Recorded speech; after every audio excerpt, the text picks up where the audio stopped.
I haven't exercised in a while, and I was thinking about this.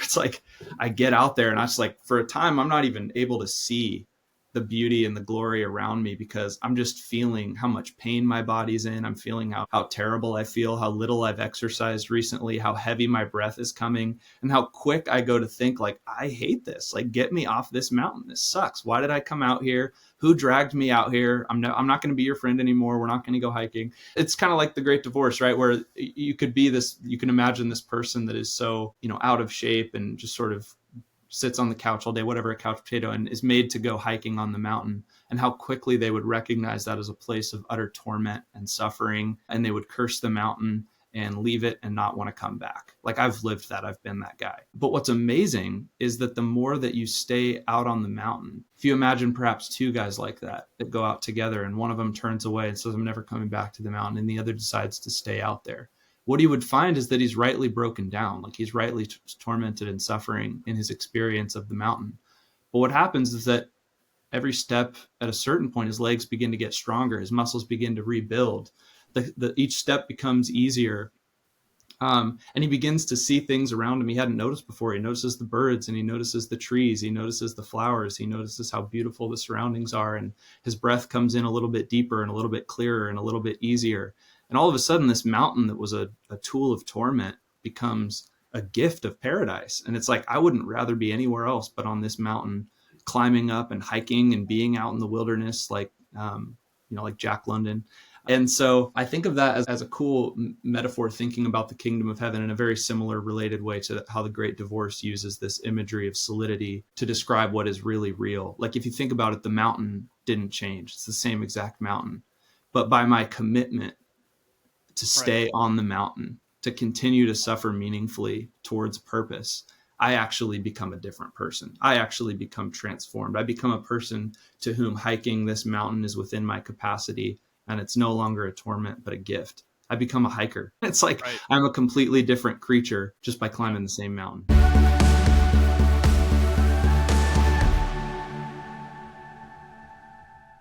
Welcome to The Plunge with Derek Holzer. I am Derek Holzer, hence I am your host. As you already know, The Plunge is a series of conversations on theology, philosophy, and culture, and you've stumbled across our path here as we launch our series on C.S. Lewis's book, The Great Divorce. You know, it's Thanksgiving this week, and aside from the tremendous feast that I hope you'll get to engage in and engorge upon, I also hope that you'll have a few moments of gratitude and reflection. Because at Thanksgiving, oftentimes we're forced to revisit the people in our lives that we happen to be related to, but might not be inclined to hang out with other than the holidays. I understand that. We're all different and unique, and everybody's got their own individual path and journey that they're on. But I hope that in the spirit of the plunge, you'll be willing to take a deeper look at the people that might get under your skin. And of course, aside from, real conflict that might have caused deep damage, just the little things that grate on us. It's good to learn to overlook and even begin to appreciate how those idiosyncratic ways that we all have, no one is immune, actually are a way of endearing us to one another. So I hope you have a fantastic Thanksgiving, and stick around. Look in the show notes. I think I'll put in a recipe of something that I enjoy making, Kentucky Derby pie. Not a traditional Thanksgiving item, but it's a favorite in our household, and so I'll share it with you all. It's fitting that this episode is being launched during a week when families gather together, because for the first time in the history of The Plunge, I am joined by people with whom I'm related by marriage in this case, but they are related to one another by blood. In fact, one of the closest relationships that there is, and that is that of father and son. Joining me today is the father, David Burnett. David is an attorney, investor, and avid fly fisherman. He and his wife, Tricia, have 4 children and recently celebrated the birth of their first grandchild. David holds a master's in theological studies from Fuller Theological Seminary and has spent most of his adult life actively supporting the work of International Justice Mission, which is an international nonprofit organization dedicated to partnering with local justice systems around the world to build safe communities where all are protected from violence and slavery. Also joining David as we discuss the Great Divorce is that heretofore mentioned grandchild's father, Turner Burnett, who is David's son. This is Turner's second appearance on The Plunge, and hopefully there'll be many more to come. Turner is a husband, father, writer, music artist, and amateur pie maker.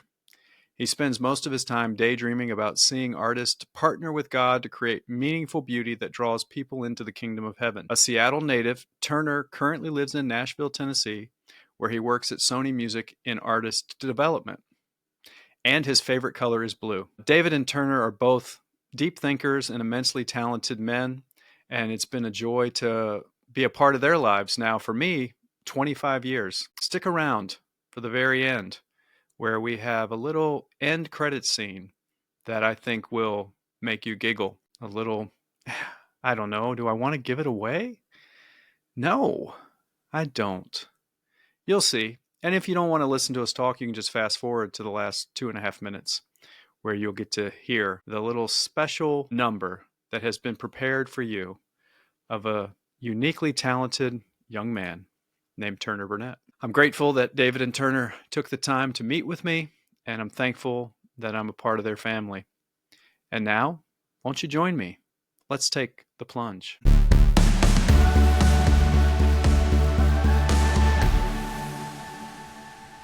Golly gee, I feel like a kid going to vaudeville shows or something. Way back, I picture like from The Simpsons, like a little kid with a giant lollipop traipsing along. That's how I feel this morning, because I have two dear friends and family members, a father and son duo for the first time in the history of the plunge, David Burnett and his son Turner Burnett. And there's something kind of interesting about reading to your children. And there's something quite important about reading to your children. And I've asked them to join because not only have I observed my brother-in-law, David Burnett, the father of the father-son duo, I've observed him reading over the years to his children almost nightly, it seems.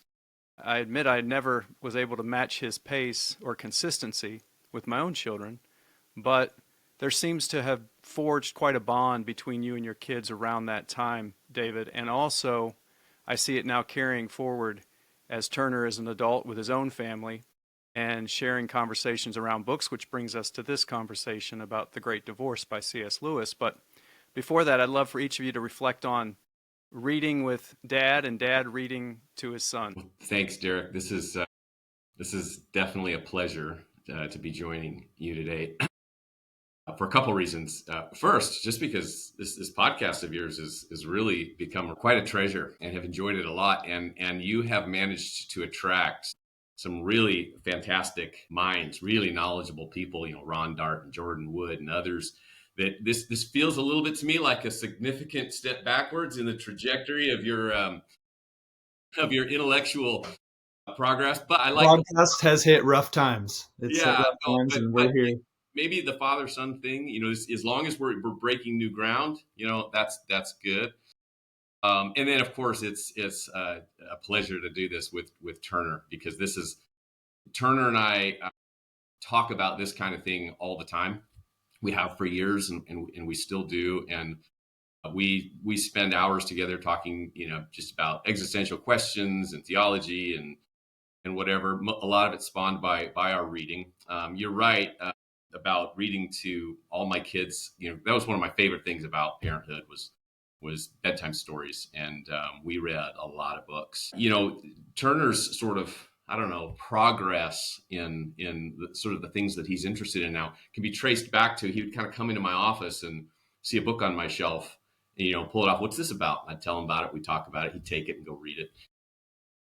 And I think The Great Divorce might have been one of those where he sort of picked off the library. What's this book about?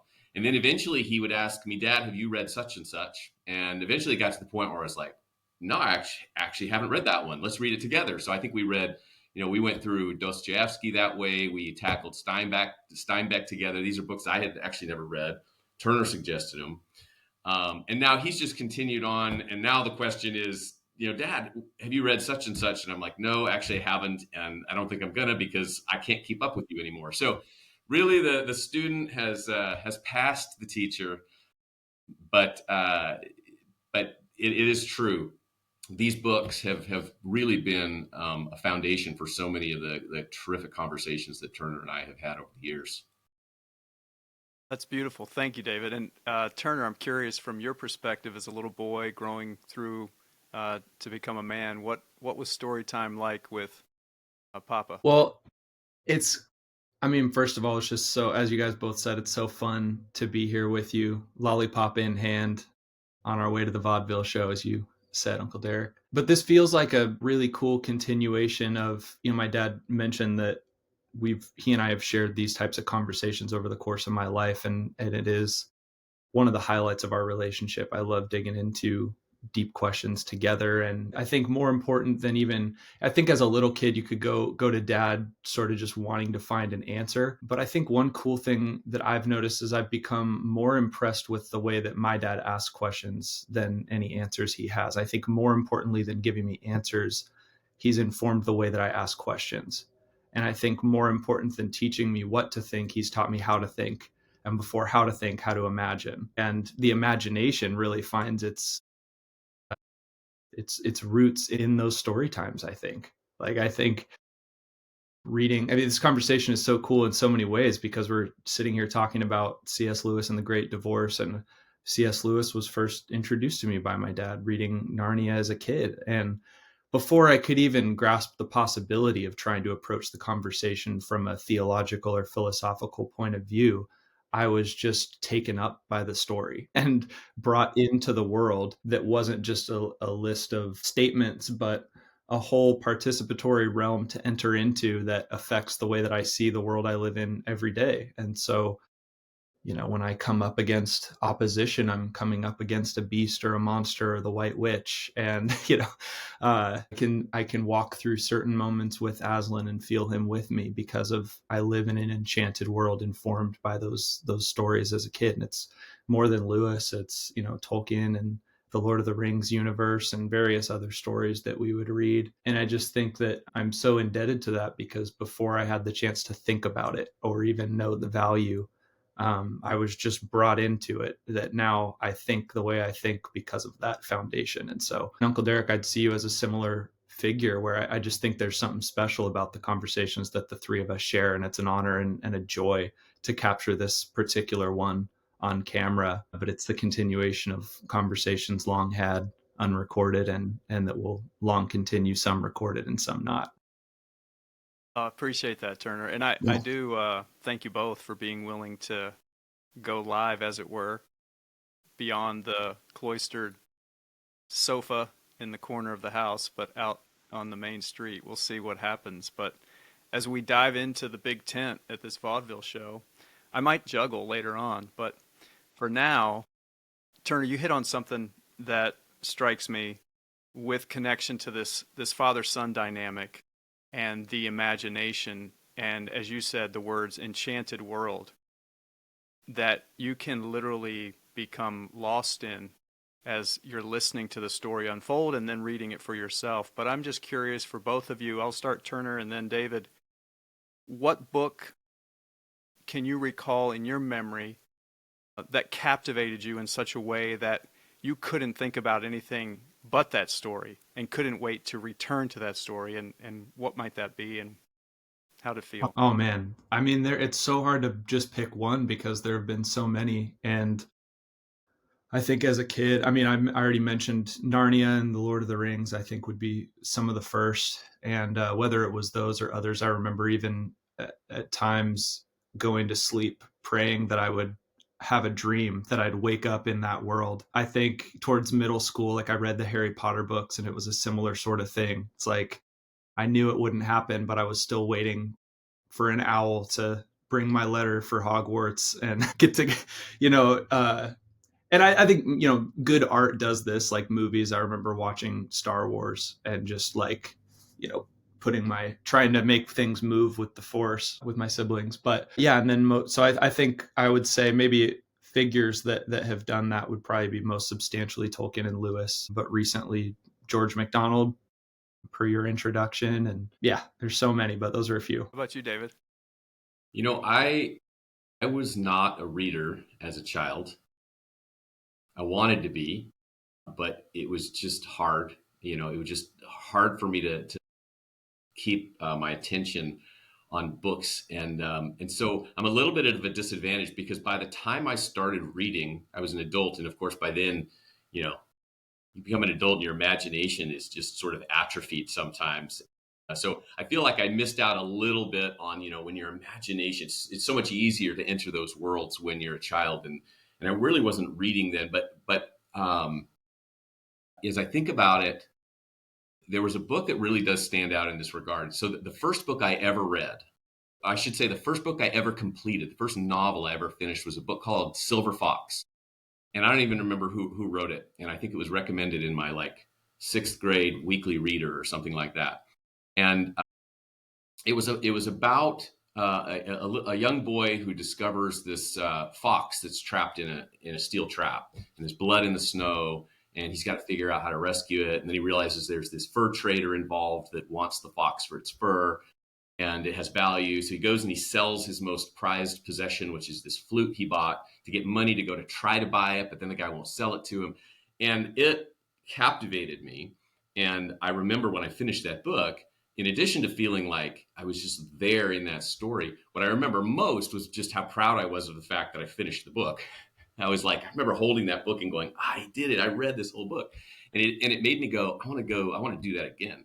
So I went to the library and I didn't know how to pick the next book. So I just sort of wandered looking at covers of books and titles. And then if the cover and the title grabbed me, I'd turn and read the back. And I came across White Fang by Jack London.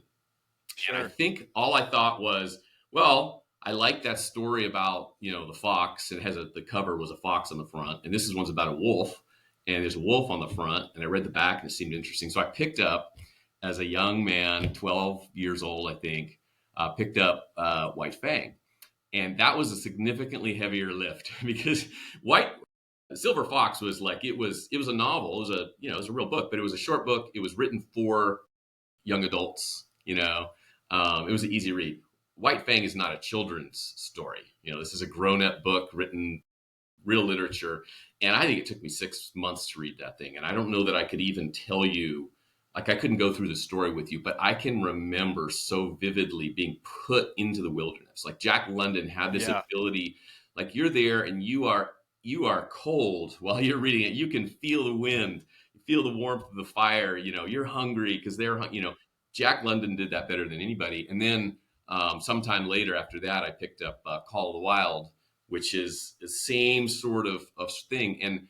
And I was thinking about that in the context of our conversation today, simply because, first of all, those two books are both about transformation, right? White Fang is about a dog wolf who gets turned into a wait a minute, which one was it? Anyway, you've got a domesticated dog being turned into like a vicious wolf in one. You've got the wolf being turned domesticated by another one, and it struck me, it's like, wow, there's that connection of transformation, but also with C.S. Lewis, that longing for other worlds was such a big part of what drove him and motivated him. And those books, probably more than anything and I don't remember how much of it was Jack London versus how much of it was where I was at my point of life and just like longing for that. But there's always been something about when a writer describes wilderness, it's a little bit like Lewis talks about his longing for northern.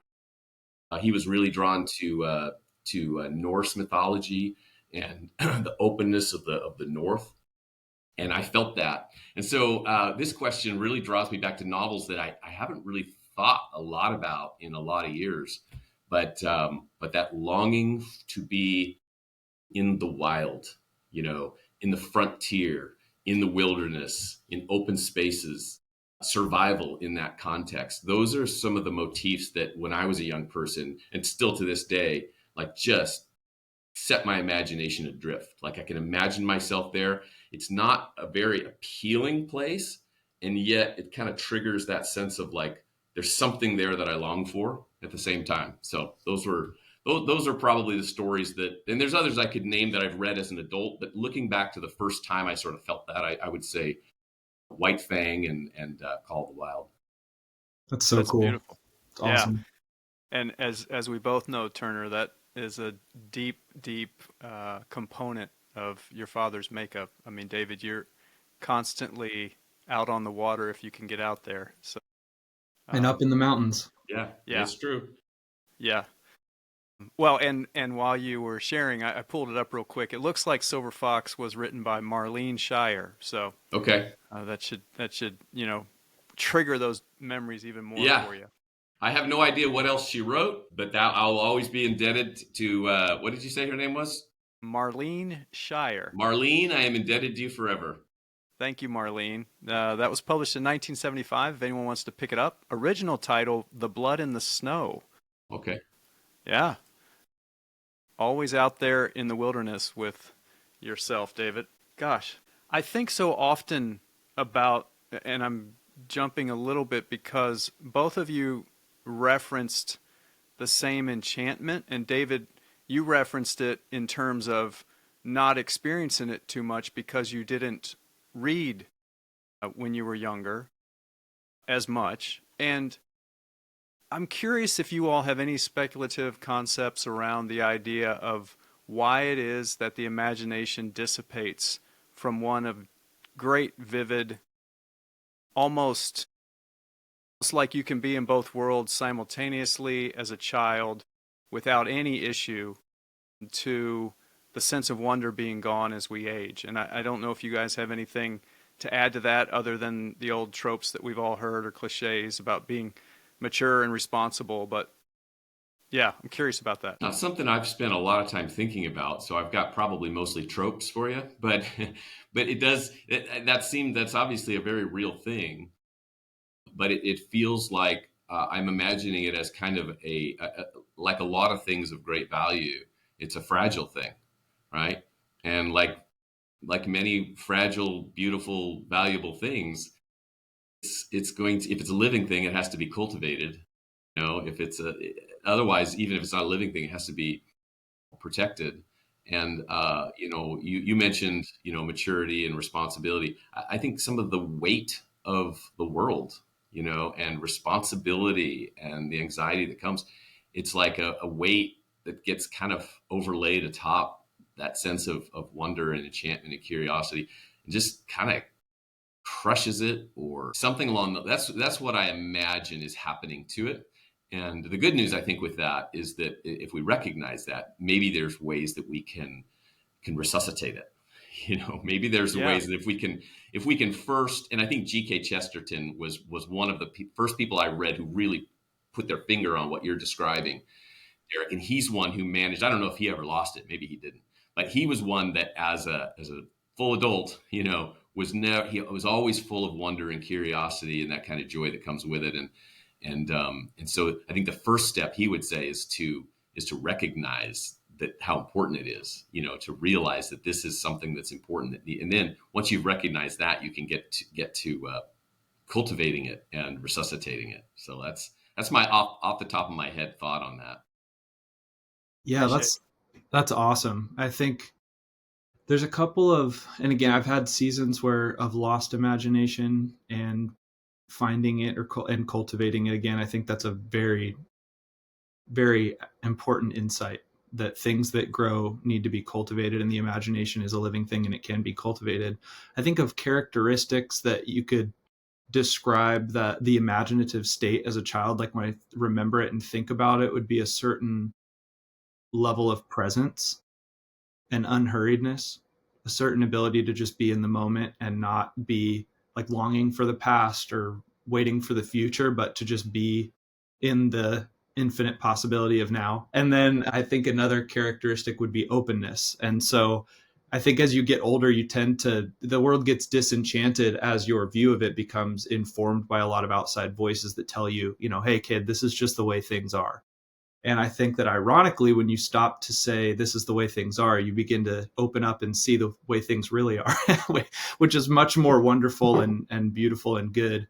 And there's so much possibility available in every moment. And so all that sounds very whimsical and fantastical, but I think put into practice, it actually does yield very real fruit. And I've experienced that in my life, that when it might not come the first time you try it, but it's like there are moments regularly where I have to bring myself back to the now. And I think gratitude is a great way to open that door to the present, to be thankful and to name what's immediately surrounding. And then that sort of opens you up to the possibility of what can be instead of what you think is. Yeah, thank you. Well, it's a bit self-serving, the question was, because key motivation for me in doing this work is that my hope is genuinely that if we can imagine better, right, then we can actually imagine a better and different future than the one that we're typically fed by the news cycle. And I don't think it's possible until you're capable of imagining an alternative outcome to bring a resolution or to bring elevation to society, then you're going to just stick to the methods that have led us to where we're at. So anyway, thank you guys.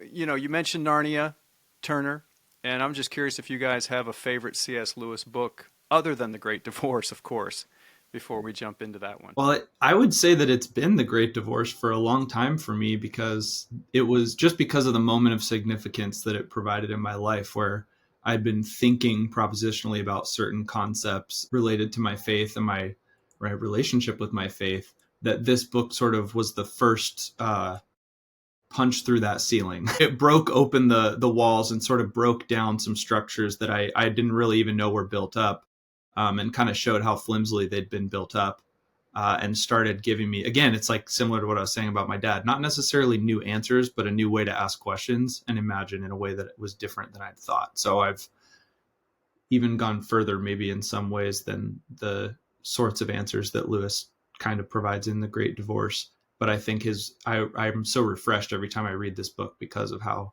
imaginative it is. But very recently, just in the last, not even a year yet, my dad introduced me to Till We Have Faces, which is, I think, Lewis's last work, right? Was it after? It would be after The Great Divorce. It was after The Great Divorce, yeah. And that one strikes me as his least, in the way that you get to have as an athlete, maybe you get to have such a great, graceful moment after hours and hours of really trying preparation. Feels like all of Lewis's trying preparation of his previous works led up to a very graceful move with Till We Have Faces. There's something effortless and graceful about it, something very simple and yet shockingly profound and important. I think his best work. And I would agree. That would be my choice too. And I think it's probably, if you asked Lewis, what's your best book? He would absolutely say Till We Have Faces. If you read through his letters, you can get these books. A lot of people have compiled the letters that Lewis wrote to people. And it's really interesting because if you find the ones that are arranged chronologically, the letters rather than thematically, you can go to the year that a book was, published. And then, in the following year, there's going to be he writes a lot of letters to people who wrote in to ask questions and so forth. And so for The Great Divorce, I think it was 1950, if you were to read his letters from 1950 and 51, a lot of people asking him questions about it, and he'll give answers and so forth. Well, what stands out in his letters with regard to Till We Have Faces is how totally disappointed and really dejected he was by the response to it. He really considered it to be his best book. And on several different levels. I think Turner and I would both say he's right about that. And what's interesting is that now it is becoming, because it was not well received, wasn't very popular at the time, and now more and more among people who really know and read and appreciate Lewis, more and more people read this and have their minds blown. And that's how I was when I read it. It is. First of all, it's just a great story. It's a retelling of the old myth of Cupid and Psyche, and the idea is Lewis sort of says, I think that the original poet Apuleius, I think, got it wrong. He got the story wrong. I'm going to tell the story as it really happened, and he's telling it from the vantage point of one of the sisters. And what's interesting in this conversation is that the themes of Till We Have Faces are almost, they're pretty much the same as The Great Divorce. It's almost as if you took one of the little vignettes from The Great Divorce and told the whole story and turned it into a novel. And you could do that with any one of the vignettes, really. Yeah. But you have these two sisters, and it's a story about human and spiritual transformation, right? And about the choices you make. And you've got one sister who is just holding on to life and to everything that is most meaningful to her, and is furious about the fact that her sister has been taken from her. And you can already, and just as I say this, you can always start to remember some of the themes in the Great Divorce, right? And holding on to this, the bitterness and the resentment, it just turns her into this bitter, resentful, ugly tyrant queen. Meanwhile, you have the sister who just holds life open, gives, sacrifices even to the point of her own life, does so joyfully in expectation of sort of the next world. And through this process is transformed into this, goddess of unimaginable beauty, right? And so you have two sisters on these trajectories, and it's like, this is what the Great Divorce is about. But as much as I like the Great Divorce, I think Till We Have Faces just takes it to an entire new literary level. Kind of like, I would say, back to your original question, is there a book that's taking you to another world? As an adult, this might be the one I named, where I was in the kingdom of gloom. He did a good job of that. So highly recommend Till We Have Faces. I would say, to add to what you just said, it feels like it completes the thought or in the conversation of the Great Divorce. And whereas the Great Divorce explores the various reasons one might keep themselves out of the kingdom of heaven, this book, Till We Have Faces, explores what might get even one of the least of these in. It's like one of the most hopeless in. And so it's incredibly inspiring. It has echoes and currents of Lilith running through it too, I think. Yes. Well, and it strikes me again that as ever, the most perhaps prophetic work is the one that's least well received in its time. Right. Yeah. Let's dive into the Great Divorce. Let's do it. So my first question to both of you, at the end of the preface, Lewis says this: "The last thing I wish is to arouse factual curiosity about the details of the afterworld." My question to myself and now to you seems like a statement that might be a bit disingenuous, but does he anticipate that readers will be able to resist this curiosity, or why do you think he, other than as a disclaimer, why include that statement when you go on to write what The Great Divorce is about? Okay. I think that it is not disingenuous. I think he included it because he was so keenly aware that his readers would not be able to resist, the temptation to think that this is a book about heaven and hell and to speculate about it. Let me read the entire quote that he says, because his words, he uses the word beg, I think. He says, this is at the very end of his preface. This is the last thing he says in the preface. He says, "I beg readers to remember that this is a fantasy. It has, of course, or I intended it to have, a moral, but the transmortal conditions are solely an imaginative supposal. They're not even a guess or a speculation at what may actually await us." And that's when he says that, where you picked it up, Derek, the last thing I wish is to arouse factual curiosity about the details of the afterworld. And then, if you remember, in the final chapter of the book, after he realizes this has all been a dream, and he says to George MacDonald, "Wait a minute, this is just a dream?" MacDonald says, "Yes, ye are only dreaming. And if ye come to tell of what ye have seen, make it plain that it was but a dream. See, make it very plain. Give no poor fool the pretext to think ye are claiming knowledge of what no mortal knows. I'll have no Swedenborgs and no Vale Owens among my children." And if you look up Emmanuel Swedenborg and Vale Owens, it'll take you down a wonderful rabbit trail that brings you, that is actually pretty relevant. It's a rabbit trail we can go down at some point if you want, but it's because it's relevant to how this, I think, to understand who Swedenborg was, and William Blake, who he also references in the preface, to triangulate their three works kind of helps you understand what he's doing and what he's after. But so I think he's very serious to bookend with two disclaimers, one by himself in very strong, I beg you terms, and then a second one by his mentor, George MacDonald, to say, don't even try to guess at what no one can know. Like that tells us he means business, right? And then this is, you just have to remember, this is an imaginative supposal. This is what Lewis does, right? To try and he was right, by the way. Most people who read this book think he's making claims about heaven and hell, and actually he's and how they work and function, and he really isn't. But that would be like reading the screw tape letters and then trying to guess what, say that what he believes about, demon hierarchies. It's like, no, that's not the point. You're missing the point. Or reading the space trilogy and trying to guess at what C.S. Lewis thinks about, astronomy. It's like in space. It's like, no, this isn't a book about space. So, and then I think the last thing I'd say on this is, I think this is speculative on my part, but this might be why he put a flying school bus in the book.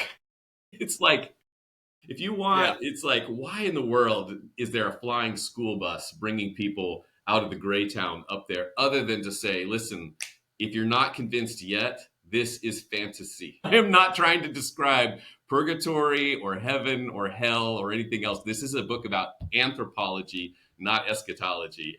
But we've all fallen for it. If you Google The Great Divorce, most people still think this is a book about heaven and hell. Yeah. Oh, that's great. Well, Turner, go ahead, and then I want to hear all about Swedenborg. Hey, I do too, so I can keep it brief. But I think, I think the checks that Lewis provides consistently throughout the text, including that sort of final and most explicit one that my dad mentioned about MacDonald, the character of MacDonald saying, and the way he introduces that too is saying, I think, don't ask a dream in a vision, or a vision in a dream. Don't ask a vision in a dream more than a vision in a dream can offer. And so he sort of gives that disclaimer and qualifies his work by saying, like, hey, this is nothing more than fantasy. But I think that it actually makes it more significant than a prediction, than a thin prediction of the afterlife, because I think Lewis is aware, because he does this at other times in more implicit ways throughout too, where MacDonald will say and make an observation about the kingdom of heaven or hell that seems like it's bordering on like a doctrinal or dogmatic statement, and Lewis will say, man, well, that would sure make my Protestant friends back home upset, or that would in the same stroke make my Catholic friends angry, or whatever, and MacDonald will always sort of dismiss those comments. He's not wanting to get into dogmatic or doctrinal conversation.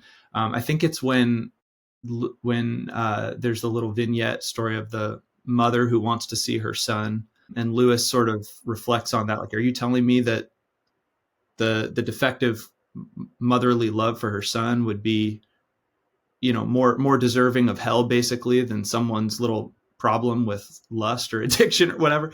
And I think MacDonald's, when he said, suppose I should go back and tell people about that back home or something, and MacDonald says, you're not a good enough man for that yet.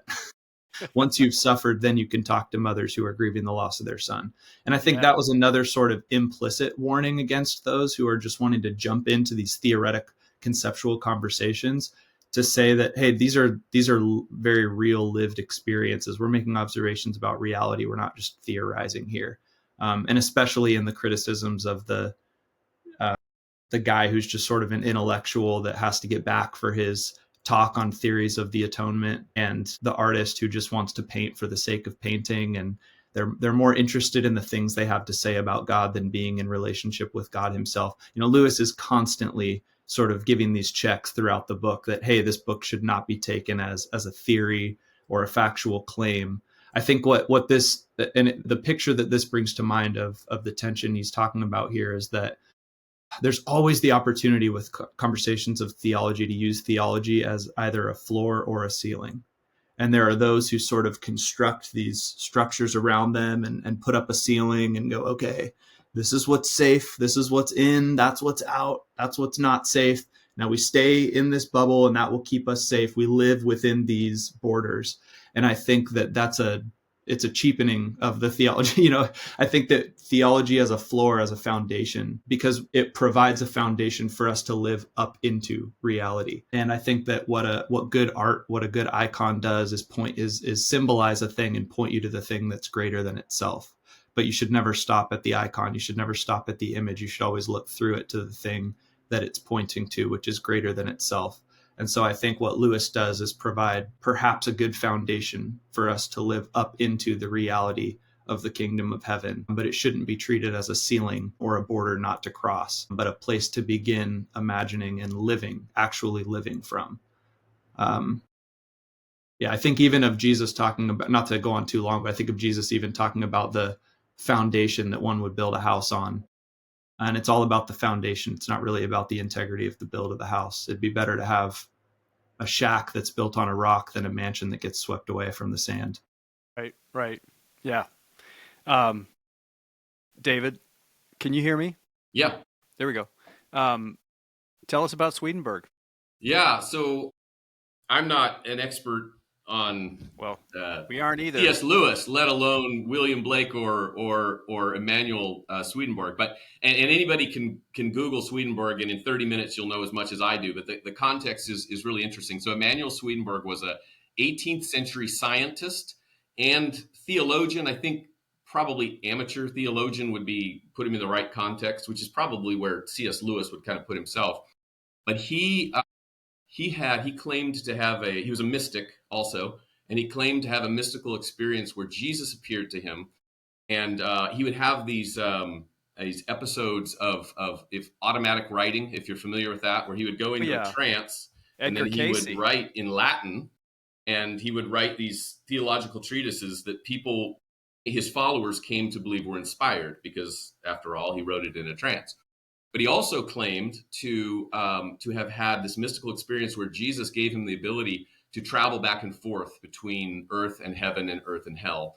And he would visit heaven and hell frequently and have conversations. He claims to have had thousands of conversations with people whom he knew, some of them, and others who he didn't, that had died long ago. So very kind of great divorcee kind of context here. And then he came back and he wrote a book called Heaven and Hell, which is a very lengthy, detailed description of what heaven and hell are like and who's where. And his basic theology, if that's the right word for it, was God sends no one to hell because God is love. And he's all love, he's all mercy. So everyone who's but hell is a real place. Everyone who is in hell, kind of chooses to be there through their actions. He did not at all care for sort of the Lutheran theology of salvation just by grace, just by faith, I should say. But he believed that our choices matter a great deal, and what we do matters a great deal. And it is, in fact, what we do and what we choose that ends us up in hell. But God doesn't send us there. It's our choices that put us there. And very long. I've never read this, by the way. I have read summaries of it, and the summaries are long and detailed enough. So William Blake, interestingly enough, and by the way, Swedenborgianism, which I had never even heard of until I started looking at it, was actually quite a thing in London in the 18th century. Massive following, very big deal, particularly among some very influential people, including William Blake, who attended his gatherings. And I guess they have found records of him signing in and out. And so he was, at least for a brief period of time, people think, a follower of Swedenborg until he came to reject it. And so then he writes The Marriage of Heaven and Hell as a satire of Swedenborg's Heaven and Hell. Wow. And he writes this as a reaction against, he was antinomian. He just felt like this was too much law, like this whole idea of people are going to be in hell because of choices they make.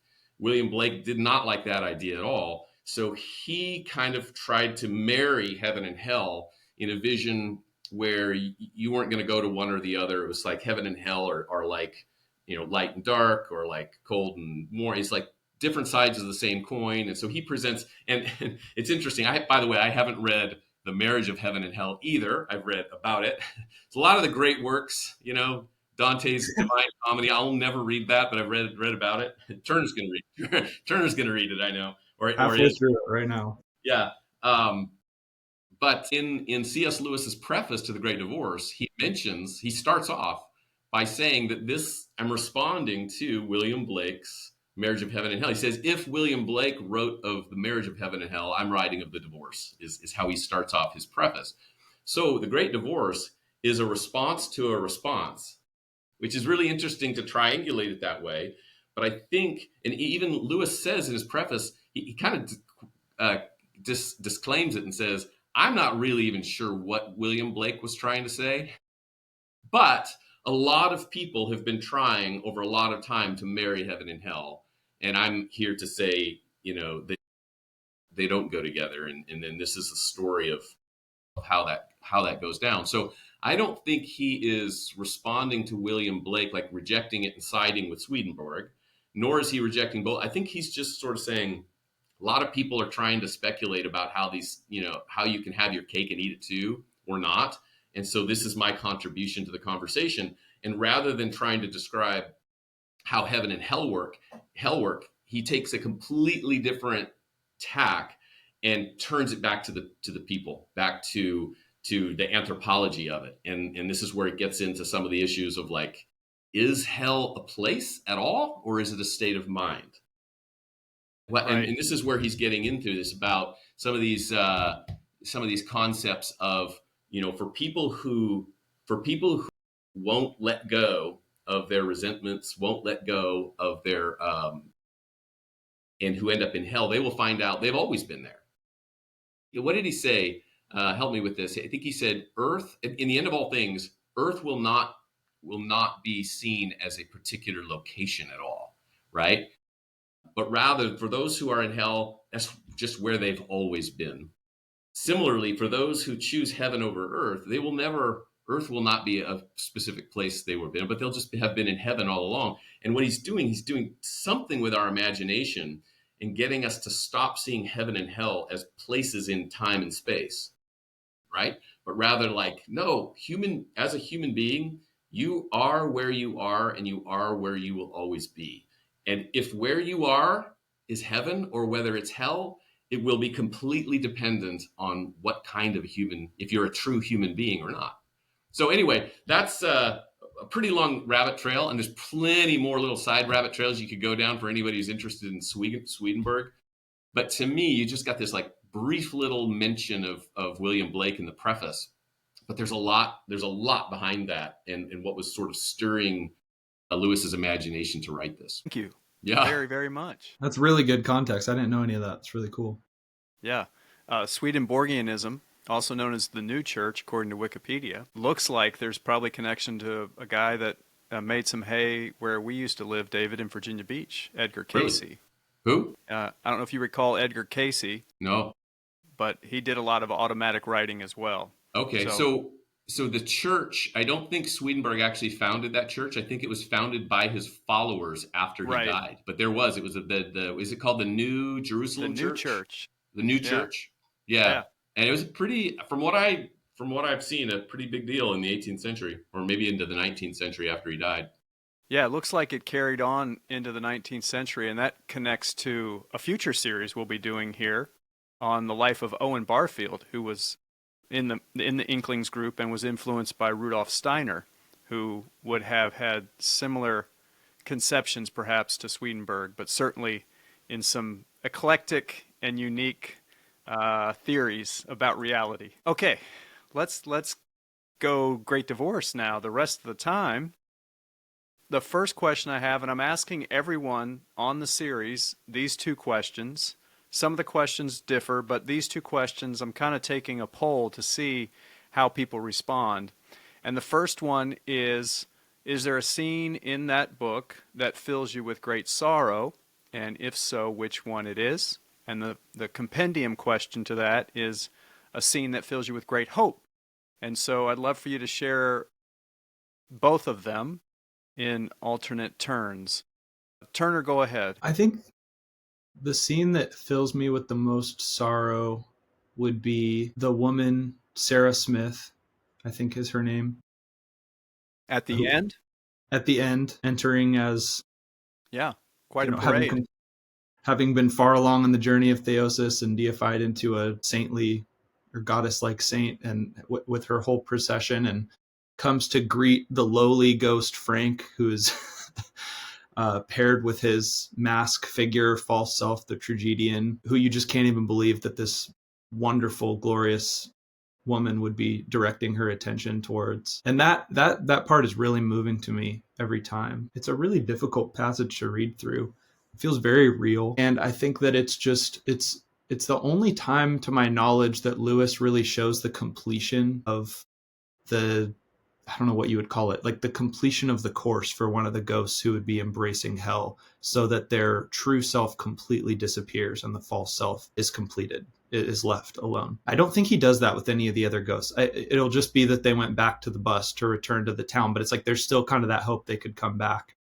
And this one, I don't think hope is totally erased, but I think it seems it seems like a completed arc in Lewis's mind, that Frank has given himself completely over to the tragedian, and the tragedian is all that's left. And that part is just really sad to me, watching the woman, then even Sarah Smith, as she sees Frank disappear, finally recognize the tragedian kind of for the first time and say, "Oh, who are you? I think you'd better, like, I don't know who you are. Maybe you'd better depart from me, or stay if you like, but I think I'd better be going," which is a much more graceful reading of, you know, Jesus saying, "Depart from me, I never knew you," than a lot of people would have that image be. And so in that way, it's sort of a charitable and comforting image. But I think that it's the most sorrowful to me of all of the vignettes of the ghosts, to watch Frank sort of completely disappear. And that's in chapter 12. And the line that you're referring to, at least in my copy, is page 133. She says, "I cannot love a lie. I cannot love the thing which is not." Mm-hmm. But then she says, "I am in love." And there's Lewis capitalizes the L. I am in love, right? And out of it I will not go. So Right. And I think what makes it so hard is that there is such a prolonged back and forth. Like, this is given the most attention of all the vignettes, and there's such a struggle. Like, Frank almost gives in and starts to be made more fully a man and transform into his true self, but each time he just holds so tightly to what you find out is his wanting to use pity, to use other people's love for him, to blackmail them. And what the statement that Lewis ends up attempting to make, which seems to be a sort of one of the most definitive strokes he'll deal in the whole book, is that hell can't hold heaven to ransom. Essentially, it can't hold love hostage. Love is completely free to be itself and to love. So you get that whole, you know, I cannot love a lie, I cannot love the thing that is not. But it's just a really difficult moment, no matter how you slice it. yeah. How about you, David? Sorrowful Yeah, well, scene. I would. That's a pretty heart wrenching one. I would definitely agree, and I think you're probably right, Turner, about the sort of the story arc and what Lewis had in mind and what he was describing. But I also think you're right about the faint little glimmer of hope there. I think, if I'm remembering right, Lewis describes it as he can no longer see Frank. Like, Frank is gone, and he can't tell whether he has been absorbed into the chain itself or whether he might be like an insect now crawling up the chain, right? But either way, there's this ambiguity of like, I can't see him anymore. I think he might be gone, but I don't know for sure, right? So there's just this little glimmer of hope there, that maybe the story isn't over. So that's obviously something to think about. But I would go. So that's a very good choice. Just to choose another one, I think the other one that really gets me is the mother who shows up looking for her son Michael, and that's the whole reason she's not there because she's interested in progressing, you know, into the hills of heaven, but she just wants to see Michael and her son, who she lost. I think it's inferred that he was a young, lost him prematurely, but he died, and she just wants to see him. She just cannot understand why they won't allow her to see her son, why they're keeping him from her, or why he wouldn't want. And they're trying to get her to understand, no one is not allowing you to see him. You can see him in a moment. You just have to come and you'll see him. But he couldn't see her because, or he hadn't come. He had sent whoever this spirit was that came down, because Michael has transformed so much, into a true self that he would not even be able to see her or even perceive her if he came down. The only way for her to see her son is for her to come up, but she just doesn't get it. And that's what's so sad and frustrating. And it is the case of so many of these. It's just a way of, they just won't see the reality of the way things are. They're so stuck on sort of the fact scenarios and the fact patterns, that they were in. But at one point they're like, no, there's a process you can go through to become more solidified. You'll be able to see him. Let's go. Let's do it. And she says, fine, let's start the process, whatever it takes. I'll do whatever it takes. Like, let's get going. The sooner we get started, the better. And they said, no, because you're missing the whole point. If you start the process just to see Michael, if Michael is your end, you'll never get there, because you're treating God. You have to desire something other than him.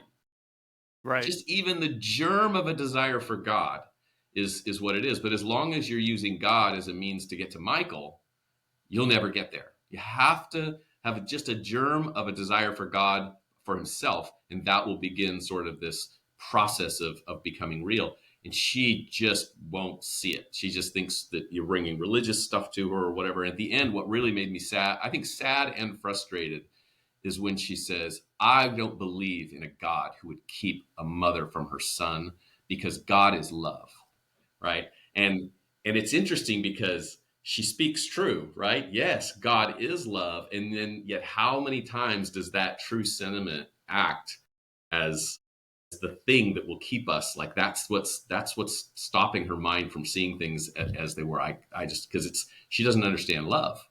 Like, God is love, but you have to understand what love is before that's going to be helpful.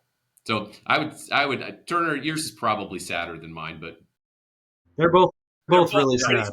They're both pretty sad. No competition here. And that's chapter 11, by the way. But that ties in, David, to Turner's point from Lewis early at some point in the story about hell cannot hold heaven ransom, right? She's trying to hold God ransom to her conception of love. And would rather, the observation is made at the end, would rather take her son down into hell than do what it takes to truly be with her son in heaven, which isn't like, it's not like we're waiting for to see these things play out. We see them play out all the time. Like, I was going to get into this in a later question, I will, but I think really this is such a personal work for Lewis too, and probably as much of an internal audit and search as it is a observation of those around him. I think that there's that bit in all of us that holds heaven to ransom and would rather take something that we suppose we love into hell with us than to do what it truly takes to learn to love that thing and be in heaven with it and to truly have it in that sense. But yeah, so it strikes the heart, because you can see a bit of each of these ghosts in yourself every time you read it. I can. For sure. Now, how about one that fills you with great hope, Turner? None of them. I'm just kidding. David, no, you have to grow up a little bit more to see that, I guess. My favorite one every time, and I think, to my knowledge, we might have the same one, Dad, because I think it's the only one that really shows a true transformation, but it's just the man that's set free from the pesky little lizard on his shoulder and lets the ghost kill it. And I think that there's so many things that are awesome about that image, but it feels very rightly McDonald, in the sense that I think one of the coolest things to me about this image is not only that the ghost is transformed into his true man, his true self, but that the lizard is also transformed.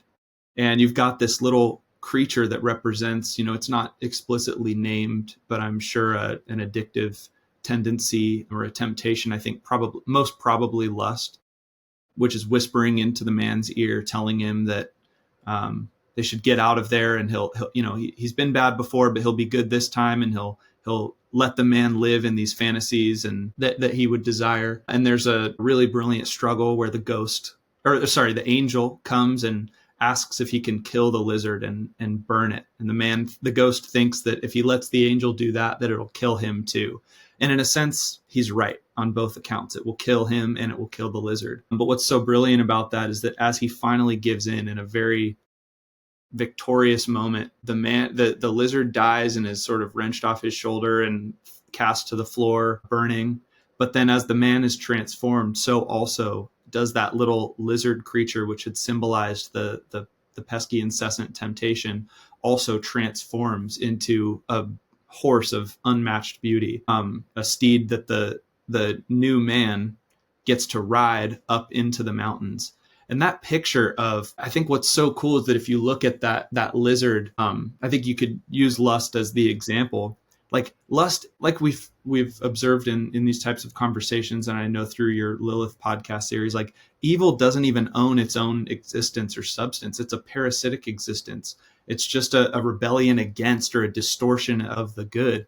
And so you've got something like lust, which turns true love, which is a pouring out for the object of love, as a taking inward. But what you see here is that lust is actually transformed back into the thing that it was always meant to be. And that would go from, I think even the reptilian lizard nature sort of, you can see little links there back to the Garden of Eden imagery and a talking snake that would come and provide a distorted wisdom, a distorted reality on offer for Adam, that when Adam gives into that, he was made to be the ruler of the creation and ends up being ruled by the creation. And so you can see similarly this reptilian creature who is supposedly putting on like it's in service of the man, but that the man is really in service of the lizard, that he's being ruled by the lizard and by the fantasies that it gives him to live in. And you see in this moment that the right relationship is reassumed, that the man is transformed and the lizard is transformed into this beautiful horse that then the man becomes rightful master of. And there's a kinship between the two. And he rides that horse up deeper, further up and further in to the realities of heaven.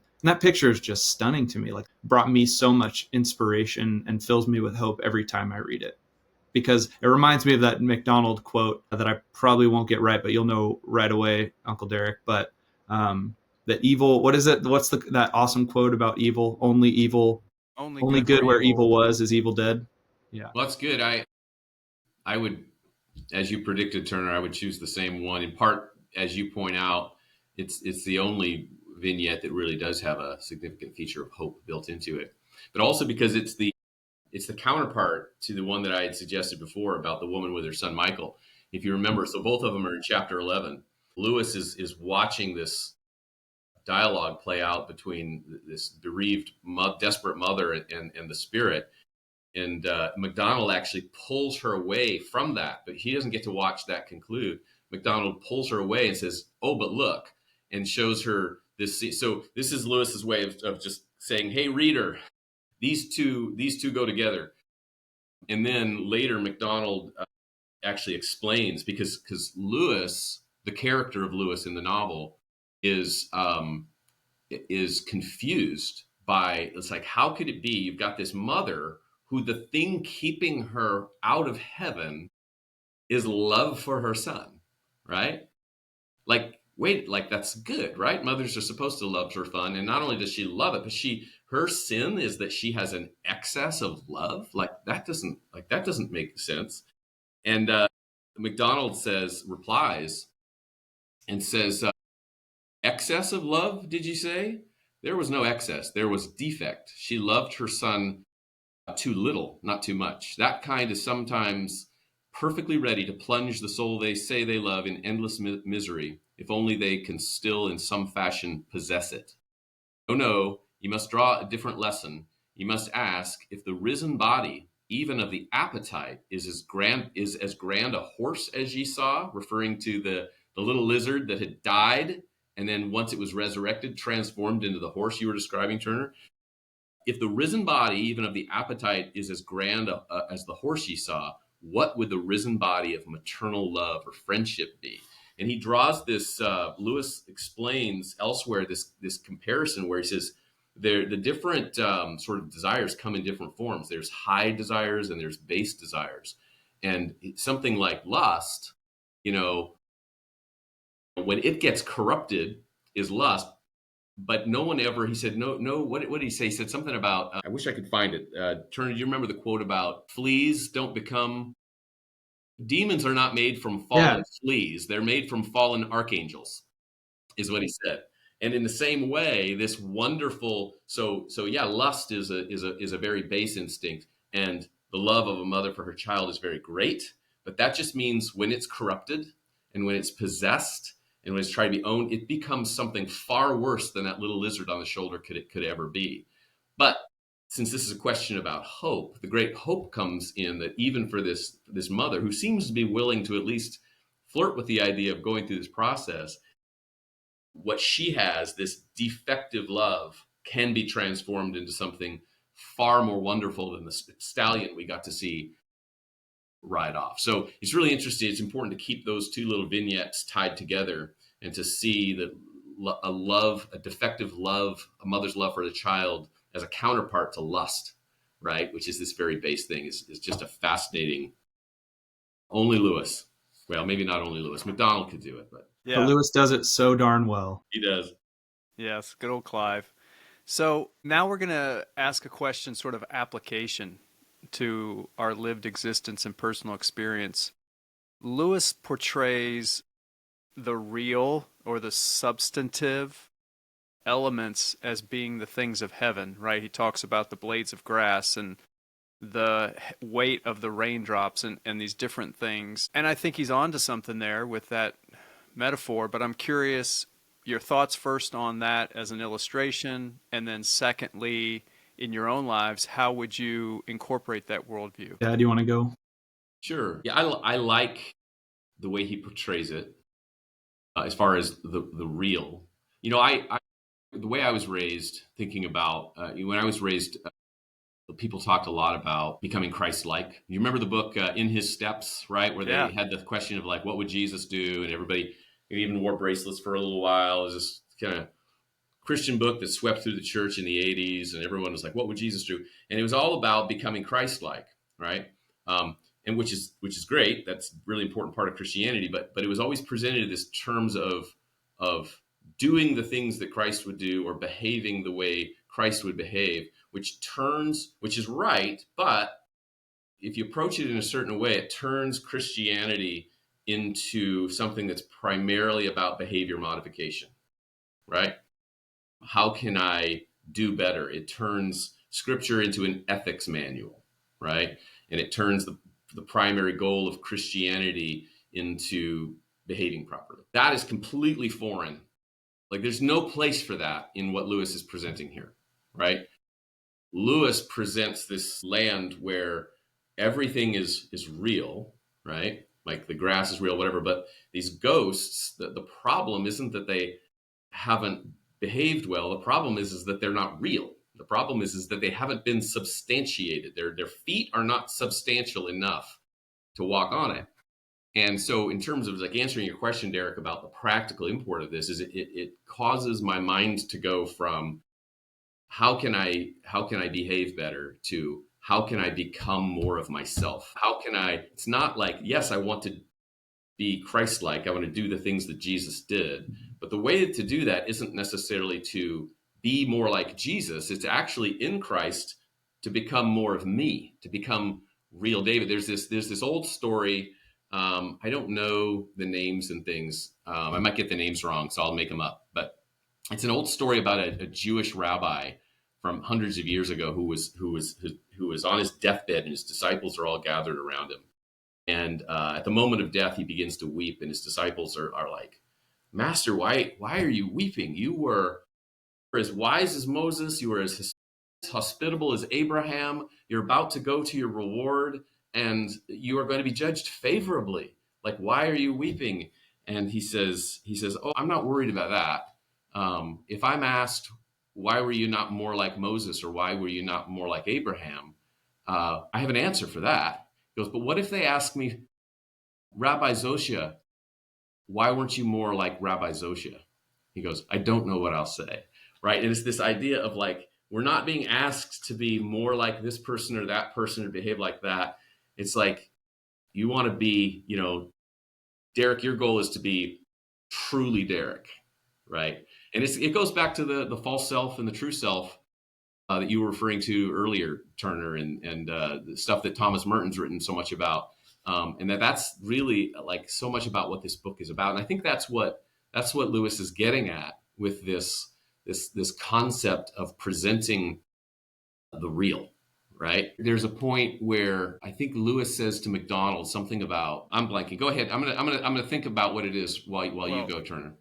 I'm going to interject because I'm so thankful you brought that up, David, because I think at the heart of that is the perception of basically sort of a theological concept, right? That's rooted in the notion of what you think of the nature of man at its core, and the idea of being depraved or being made truly in the image of God and his likeness. And at least for me, the emphasis was on our depravity far more than being made in the image of God, which makes it like I can't trust myself to be myself because myself is bad and I need to just pretend to be like Jesus. I think that just makes me think of, there's this terrible quote from Martin Luther where he observes that, with Christ, the covering of Christ, now we're like snow-covered dung. I think that's Martin Luther. If it's not, I'm sorry, Martin Luther. But that picture of snow-covered dung, I think he has it exactly the reverse. I think we're dung-covered snow. And Christ is the one who is humble and patient enough to put his hands onto the dung and peel it back layer by layer until the snow, the purity and perfection of the snow that is recovered. We are first, before we're anything, a dream and an invention from the mind of God, and an impartation that becomes incarnate to reveal a certain part of his own nature in the creation. Nothing is more fundamental and central to who we are than that. So anything else is a covering up or a distortion of, but the journey of salvation is a returning back to, not a reaching out for, And so I think that that's so much more hopeful, and it just rings so much more true. Yeah, that's just what I was thinking about when you were saying that. Yeah. Both of you guys, what you're saying. At the end of or in the midst of the Sermon on the Mount, Jesus makes this just astounding statement when he says, "Therefore you shall be perfect, just as your Father in heaven is perfect." Right? And it's just, if you read that as behavior modification, it's just an absurdity. It's an absolute absurdity.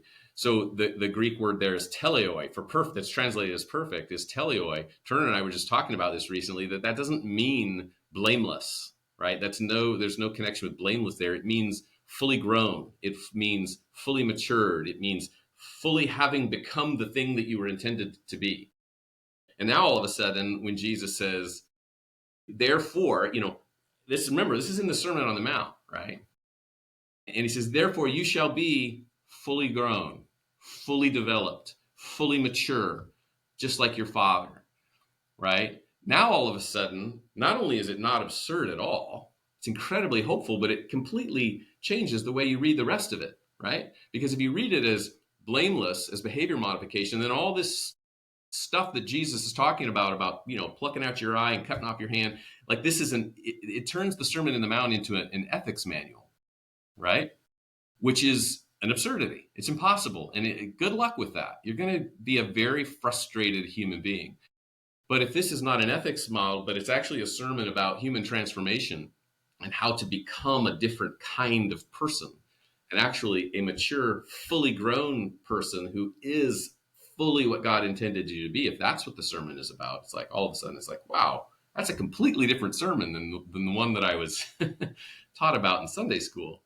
It's so true. I just remembered, I had this thought sometime recently in the last couple of years of, like, every time we speak, there's an intended meaning that we come up with, something we're trying to communicate. And we put that meaning into these tangible incarnate words. But the thing about words is, like, I can mean it a certain way, but you can hear it a different way based on how you receive it. And so there's this possibility for the word, which is now its own being, carrying that meaning out into the world, for someone to turn my words against me and to question the meaning of the word. And I think it's so, with that, I was thinking about the way that God created the universe and the cosmos through the word, like what he spoke, what he meant. God says what he means and means what he says. What's the McDonald quote? He always means exactly what he says. And I think what he said is, I love you. We always mean more than we say, and God means exactly what he says.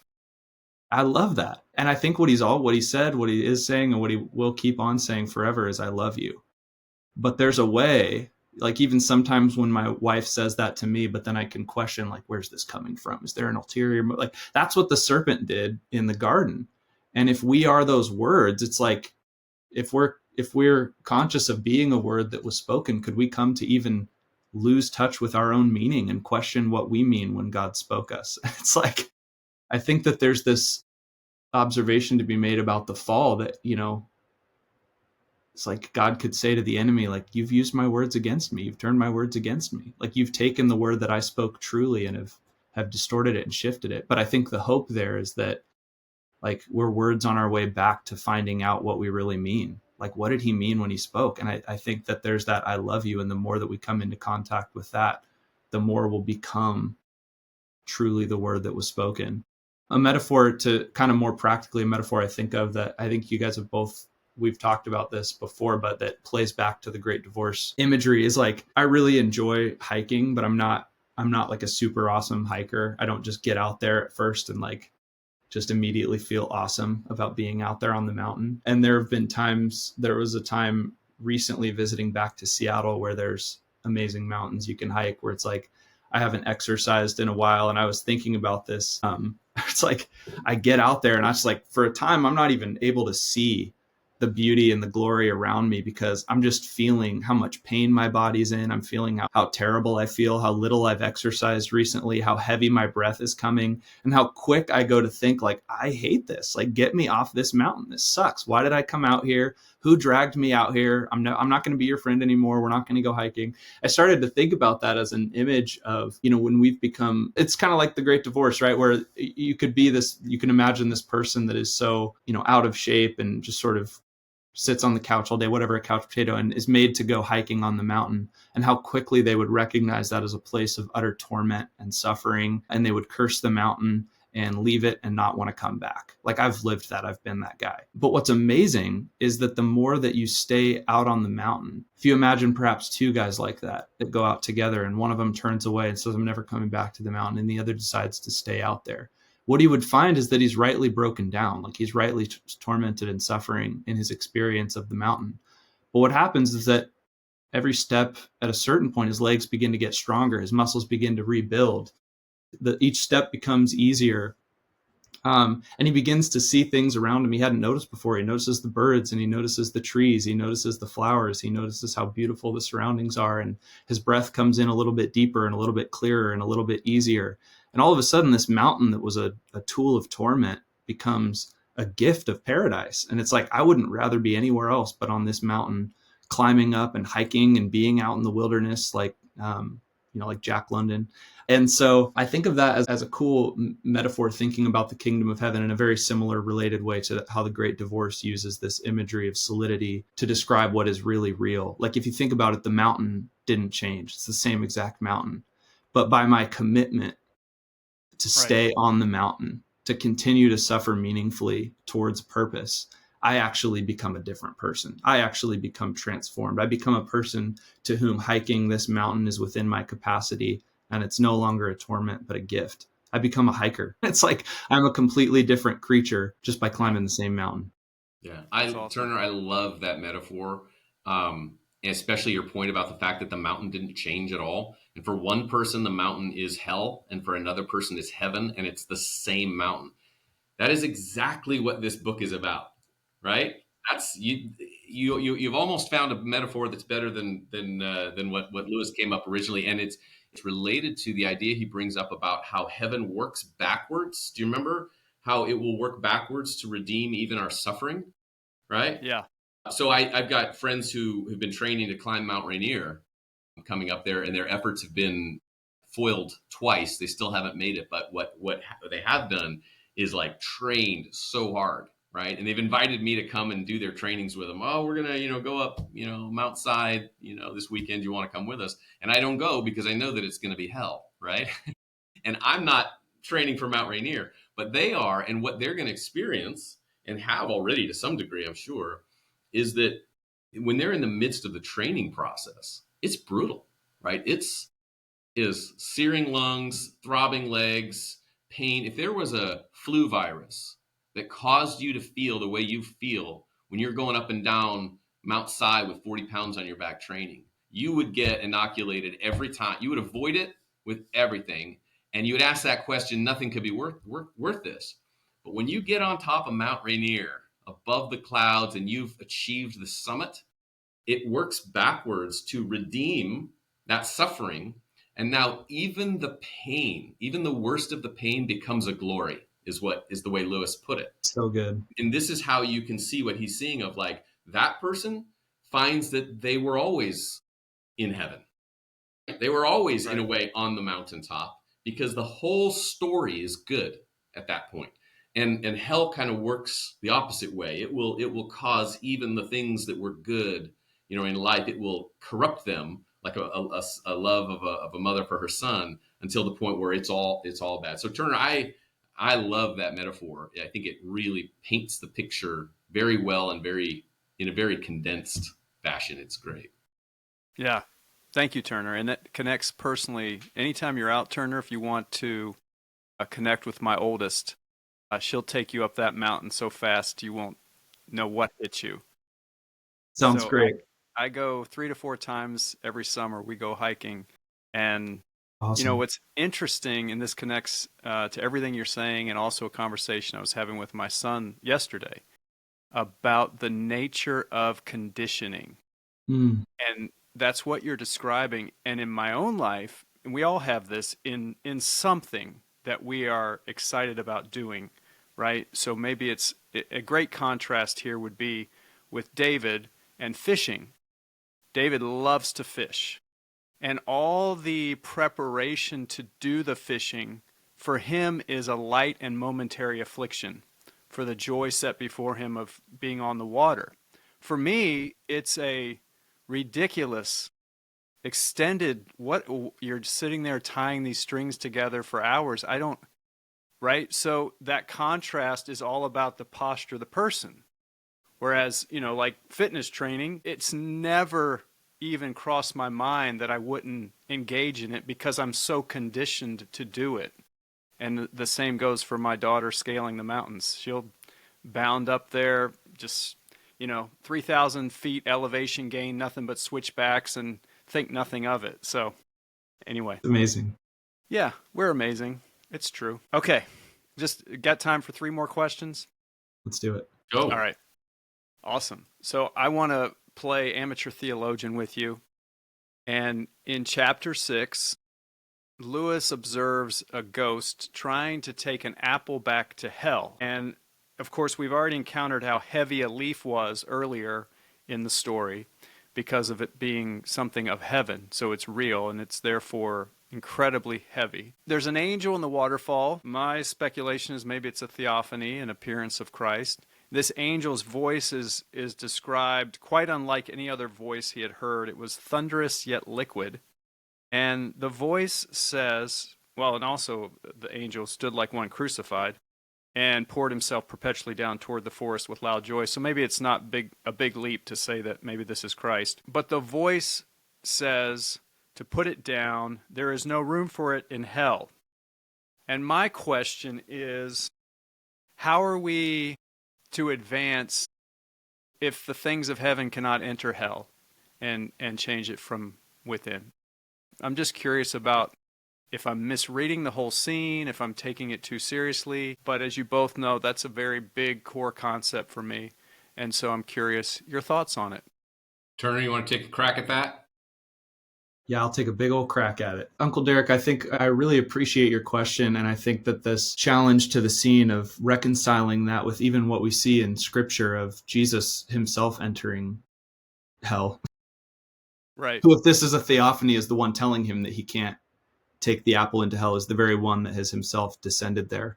And this, MacDonald and Lewis talk about this later on in the book, where MacDonald says that the one who is highest did make himself lowest because the higher a thing is, the lower it can go. And so a man can sympathize with a dog, but a horse cannot sympathize with a rat, I think is what he says. Aside from that proposition from Lewis, I think it's important to note that he does recognize Christ's descent into hell and says that there is no soul there to which Christ did not preach, due to the nature of Christ's descent being a timeless event.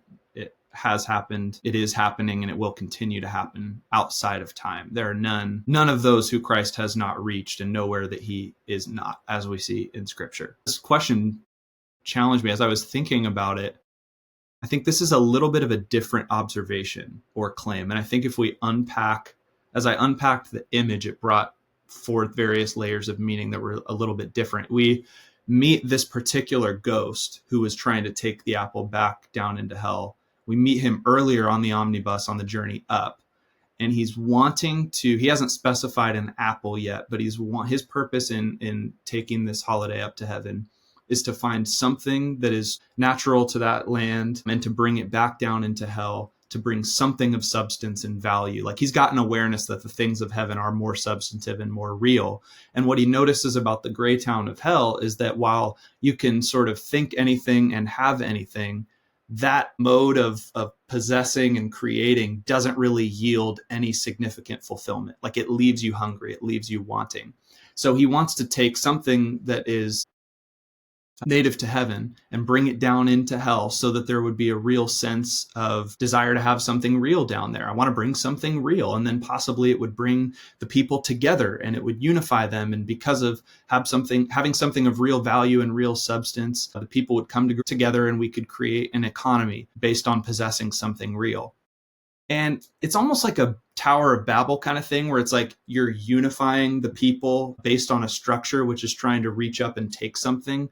It's a possession and a desire-based economy and functioning for society, which, as we know, the society ends up crumbling and fracturing as a result of that. And I think that the image then of the apple specifically is not accidental. I think it's incredibly intentional, and it shoots us immediately back to the Garden of Eden, where I think of your recent conversation with Jordan Daniel Wood, where God had promised, you are like me. I've made you in my image and my likeness. And then the enemy says, you could be like God, if you take this fruit. Well, it's what they already had. So it's not the desire to be like God, but it's the mode of receiving that, or taking it rather. As soon as I reach up to take something, I think as Jordan said, as soon as I reach up to take the thing that would have been given, as soon as I try to become like God by taking it, is the moment that I become least like God. And you see that distinction with the theophany waterfall, the thing which is constantly pouring itself out. And the image of the cross there is astounding, that the cross is Christ pouring himself out timelessly. Even in the beginning, the first thing he did was to give, like to speak out, to give of his own beauty so that other things could become beautiful. And the way of the enemy is to take the beauty of other things to beautify and substantiate the self. And so here we have a ghost that is trying to reach up and take something that would actually just be given to him if he were to stay longer in the free country. Like, if he stayed in heaven, ironically, he would come to not only have that apple, but all the apples. He'd be able to reach and take one off the tree anytime he wanted. He'd be able to swim in the river. He'd be able to walk on the grass. He'd be able to climb in the mountains. But he's exchanging modes of having and possession. So he's reaching up to take that which would have been given to him with incredible and unnecessary effort, as the apple you observed is incredibly heavy, and he's struggling to carry it back so that he can drag it down into hell, so that there can be a people unified around their desire to possess something for themselves. So I think what it means by there's not room for that in hell is really just a putting next to each other the two modes which are currently being presented. One that says, I can take and possess this thing and it's going to bring real fulfillment for me. And the other that says the way to truly have is to give. You will receive to the degree which you have given. And we receive that from Christ, from this image of the incessantly pouring out across all time, that when we join in that pouring out, we get poured into, and we receive as full inheritance the fullness of the kingdom of heaven. Beautiful. That's so good. Boy, I'm not sure you can add a lot to that. I would say, as we venture to become amateur theologians, we have to, ever be mindful of what Lewis is trying to accomplish here. And part of it is to get us to get out of the framework that sees hell as a location in time space, right? Yeah. That isn't what it is, right? He's trying to get us out of that, and that's part of it. And then I think, Turner makes a great point of like saying, hey, you got to remember, like, we met this character before, and he explained to us in great detail what he was doing on this trip. And it wasn't for his own self-improvement.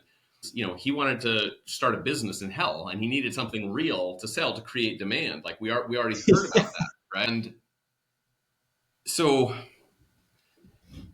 there's a point where I'm trying to remember what was happening when he said it.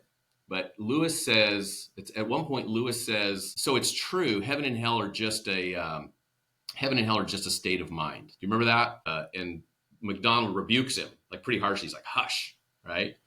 And he says, no, they're not a state of mind. He goes, hell is a state of mind, but heaven is reality itself, right?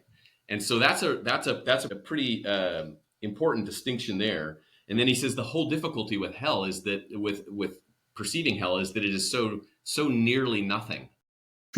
Hell is so nearly nothing, and so we kind of have to remember that as we're trying to theologize about the harrowing of hell and how do we extend. And then there's this other, I think it's chapter 9, where Lewis tells us about all these people who are he tells us a whole quick list of stories of people who are trying to extend hell into heaven.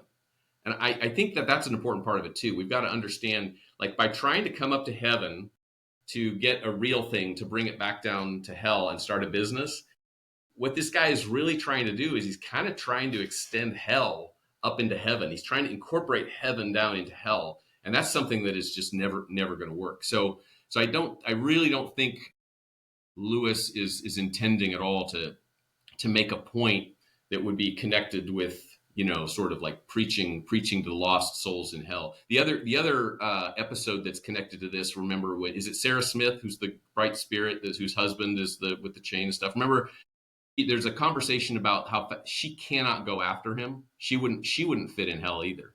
Do you remember that? Right. So kind of the same sort of same sort of phenomenon there. But that is, I think, where Lewis talks about she can't go, but there is one who can, and he has. And in fact, he has something he says about the way time works. Mm-hmm. And he says something about the fact that he's always there. Jesus is as the highest one. He's the only one who can actually fit in that smallest space because he's the greatest. And he's been there, and he actually is there. And if you understand the way time works, he's always there, right? So it kind of solves, to me, it solves the theological quandary a bit. And then if you take a step back and look at the story as a whole, you have the idea where that's kind of what's happening in this story, because the story isn't really taking place in heaven proper. It's taking place in what Lewis refers to as the valley of the shadow of life. It's this crossover place where people can come up from the gray town or hell, but some people can also come down. And what are they doing if not coming down to preach to the lost souls, right? And tell them the gospel, the good news, and invite them to come. So maybe they're not going into the depths of hell because they can't fit in there, but they are condescending, right, to come down into where these doomed spirits are to preach to them. So for me, this idea of the gospel being able to, of the kingdom of God coming down into hell is very present here, I think, in a very kind of positive way, I would say. Perfect.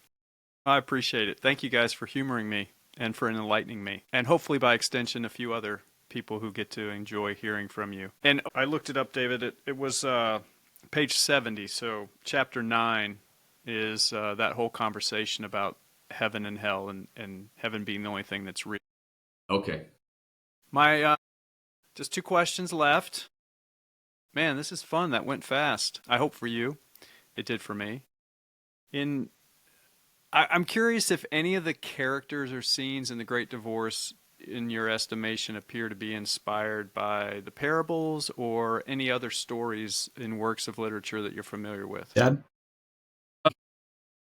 Parables, I was thinking about that. I can't think of a lot of parables that immediately come to mind. The one, and I think this has been suggested before, that the rich man and Lazarus, right? Remember, you have Lazarus, who's the beggar, the miserable beggar who sits, begging every day, covered in sores, and then you got this rich man who kind of ignores him. And in the afterlife, the rich man is the one in torment, and Lazarus is in the bosom of Abraham. And he says he's begging. First, he just wants a drop of water on his tongue. Would you just give me a drop of water in your tongue? He's kind of rebuked a little bit, like, hey, you had your day, man, and now the tables have turned. And he says, okay, but would you send Lazarus to warn my brothers about this? Like, tell them about it. And Jesus is like, look, they have Moses and the prophets to warn them. He says, yeah, but they don't believe them. But they'll believe if someone comes from the dead. Then they'll believe that. And he says, no, if they don't believe Moses and the prophets, neither will they believe someone, even though they come from the dead. So there's, I don't know if Lewis had this in mind. I'm guessing probably not, but there is certainly some themes there of like, and I think the biggest gap between that parable and this story is that the rich man actually wants, I think everybody in the Great Divorce is dead, if I'm not mistaken, right? Whereas they're finished with life. Maybe I'm reading it wrong, but and whereas rich man wants Lazarus to actually go back to the land of the living to preach to his. So I don't know if it fits or not. That's the only sort of parable that I could think I might be missing. I might be missing an obvious one. And then as far as like, literary stuff, I think that there are endless connections. Most notably, probably Dante, but others certainly as well. And Lewis was so well read in multiple languages. And of course, this whole sort of vision, I think it's called a vision dream genre, like it's a whole genre. And while I think there's some obvious connections to Dante, with Virgil and Beatrice, and connecting with George MacDonald, the whole guide thing, but that genre, if you go back, is like there are tons of works, most of which we've never heard of, that Lewis was quite familiar with. This whole dream vision genre. There's one that I haven't read, but I've read it suggested that it's called The Pearl. I don't know who wrote it. An epic poem from 14th, 15th century about a young man, or about a father who lost his daughter and goes and falls asleep on her grave, and and when he wakes, there's this his daughter is his pearl, and he just longs for her, and there's this spirit, basically a spirit guide, who comes to him and gives him a tour of the garden. And she's the pearl maiden, right? And it's this epic poem, and it's like, that's just one poem that like none of us have ever read it. None of us, and for Lewis, it's like one of like probably dozens of these that he's read. And so my suspicion is, and a lot of scholars have sort of made connections between this work and other literary works. My suspicion is there was so much going on inside Lewis's head in terms of stuff he was drawing on that I don't know that we could ever get to the end of where all the connections are to the literary scene. Yeah, I don't have much to add to that. I think that was interesting to hear the connection to the Lazarus and the rich man story, because I too couldn't come up. And Uncle Derek, I'd be interested to hear if you had any parables come to mind, because I was coming up a little bit dry, although I'm sure there are. I know there are many biblical allusions and references throughout the Great Divorce. One interesting thing too, I think it was Tim Keller that I heard comment on he was talking about the Great Divorce, but it was a hell conversation, talking about the Great Divorce and about that Lazarus and the rich man story. And he notices that the rich man is still trying to get someone to come serve him a drink and saying, hey, can you come bring me a drink of water? And in that way, trying to get someone out of heaven and into hell to come serve him. And so in that way, it is, an appropriate link or line to draw between the Great Divorce and that story, as examples of people trying to either drag heaven down into hell or bring a bit of hell up into heaven. But yeah, and then the same sort of references came to mind. I think, most obviously probably the comedy. And I think it's interesting that whereas MacDonald, I was learning this from your podcast series, Derek, that how influenced MacDonald was by the comedy, by Dante, and that probably as Dante had Virgil be his guide through at least 2/3 of the afterworld, MacDonald would probably, if he had a guide other than Adam, if it were a real historical figure, it could probably be Dante. And then that Lewis has MacDonald be his guide. You've got a cool chain of spirit guides there, and probably works that are all in conversation with each other.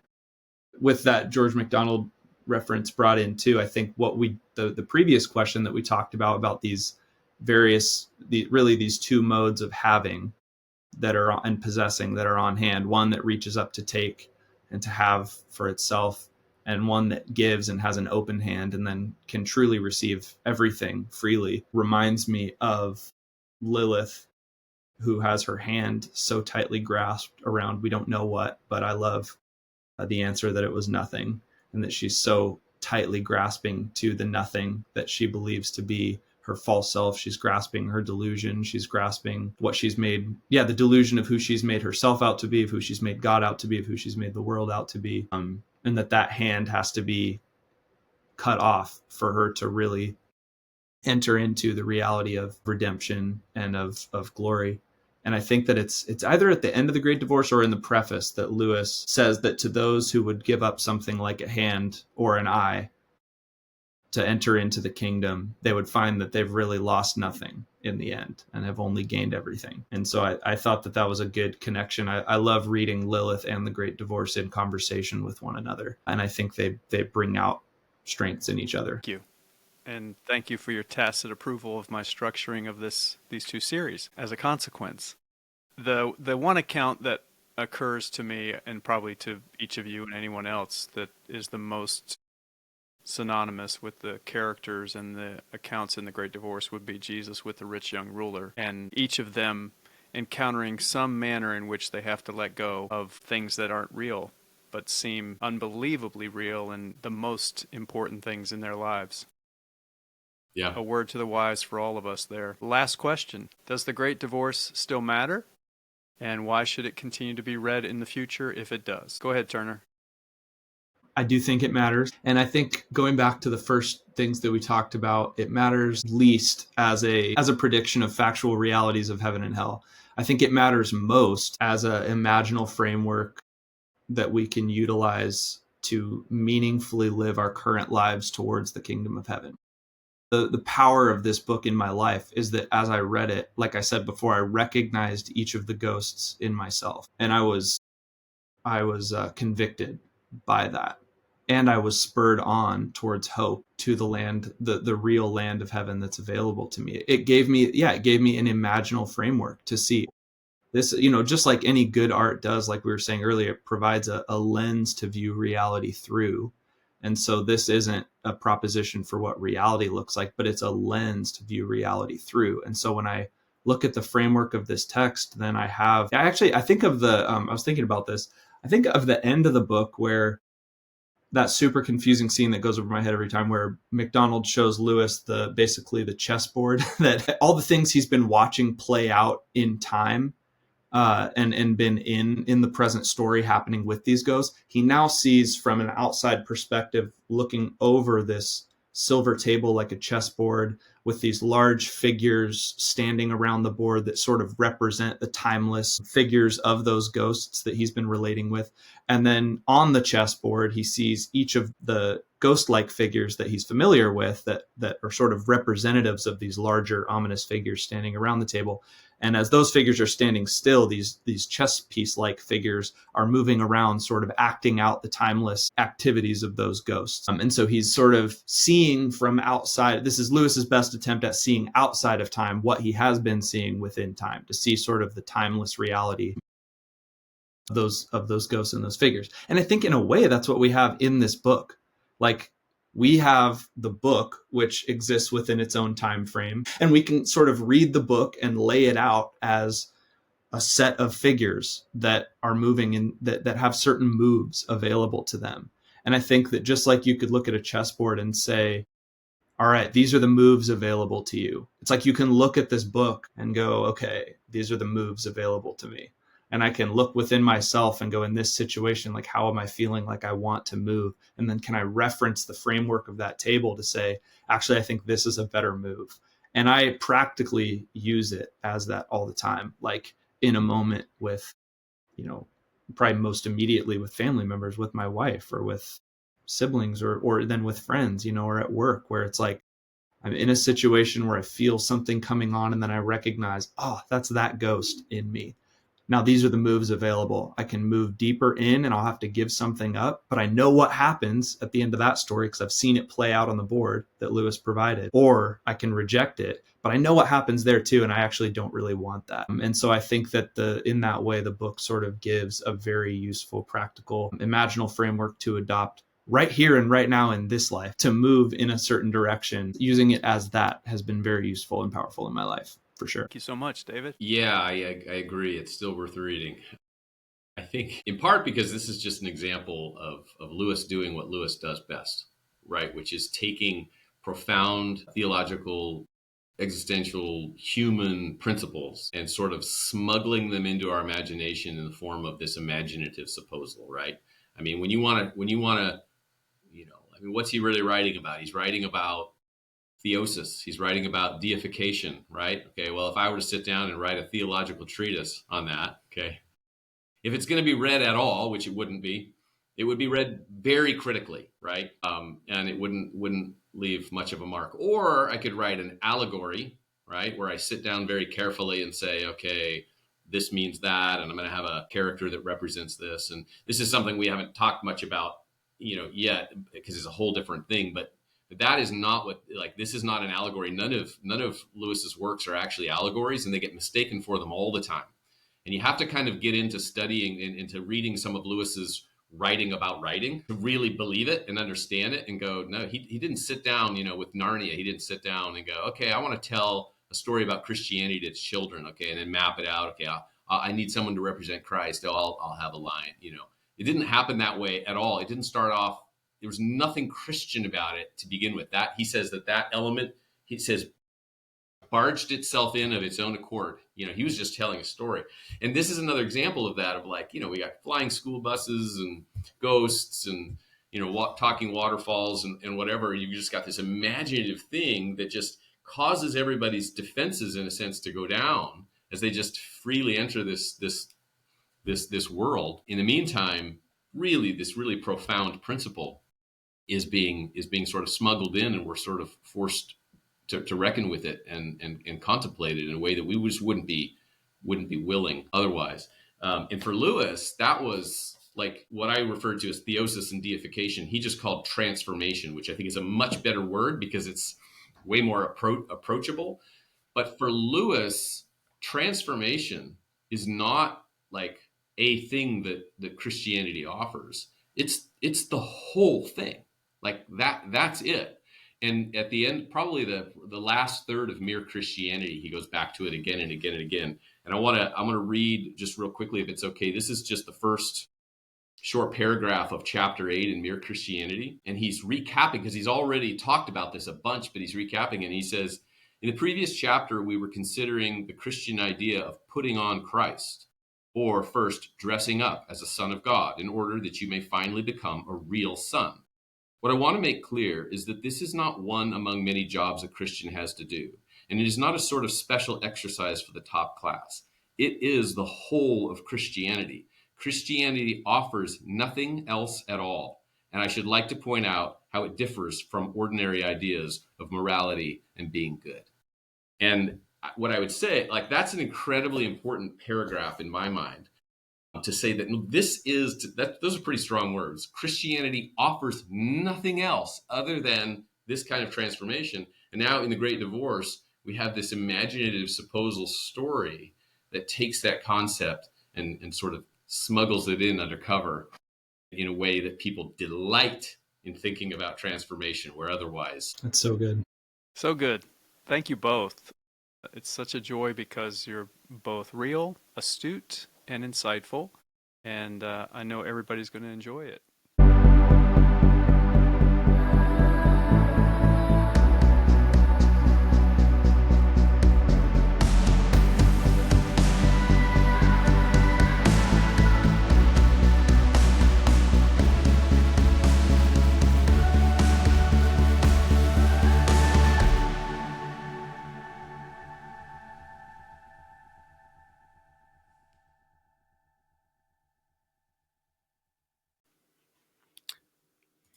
Today's episode of The Plunge is sponsored by the word aspiration. A-S-P-I-R-A-T-I-O-N. Aspiration. Aspiration means a hope or ambition of achieving something. It also can mean, in the medical or biological sense, the action or process of drawing birth. The action or process of drawing breath, not drawing birth. Sorry about that. Aspiration. Boy, aspiration, I really appreciate you sponsoring this episode of The Plunge. I hope that each of you will have a hope or ambition of achieving something. Start within. Find that little thing that has just been hard to master. Return to it, steady, slowly, but surely. Overcome and remake. And of course, as long as you keep breathing, keep hope alive. I'm grateful to Aspiration for sponsoring today's episode of The Plunge. Dance with me, Lois. Dance the dance of life. Meh.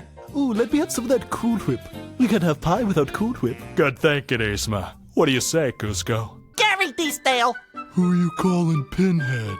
Mr. Krabs, I don't wanna! Yes. Where's the formula, Crabs? What we need's a few good taters. What's taters, precious? Bilbo Baggins! Do not take me for some conjurer of cheap tricks. Master has presented Dobby with clothes. Dobby is free. You want to be careful? People might think you're up to something. Not today, Mr. Weasley. Lightning and Sally sitting in a tree. Kiss, something T. Oh boy, come on, Pluto. Sleepy Joe and the radical left will delegitimize our nation. I can see what's happening. What? And they don't have a clue. And at last I see the light. And it's like the fog has lifted. And I think to myself, what a wonderful world. Fly me to the moon. Let me play among the stars. You can tell by the way I use my work. I'm a woman's head. No time to talk. Still holding on to something. You should go and love yourself. The death of a bachelor, letting the water fall. The death of a bachelor, Sims are bidding for. Hey everybody, thank you so much for watching. My name is Turner Burnett, and have a wonderful day.